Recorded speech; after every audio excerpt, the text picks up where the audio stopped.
Hi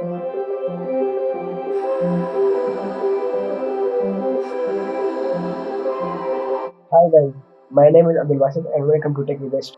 guys इस video में मैं बताऊंगा कि हम कैसे विजुअल स्टूडियो कोड को किसी पर्टिकुलर फोल्डर में ओपन कर सकते हैं।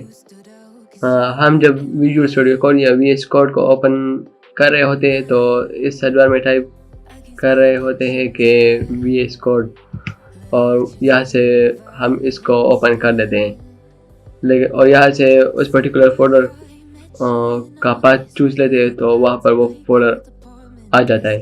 लेकिन अगर आप उस फोल्डर से विजुअल स्टूडियो कोड को ओपन करना चाहते हैं तो अगर मैं राइट करूँगा तो यहाँ पर वीएस कोड नहीं आता है।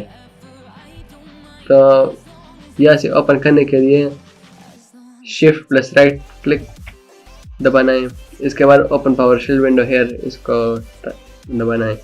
इसके बाद कोड स्पेस डॉट इसको टाइप करना है और इंटर मारना है, तो आपके पास पर्टिकुलर फोल्डर में विजुअल स्टूडियो कोड खुल जाएगा।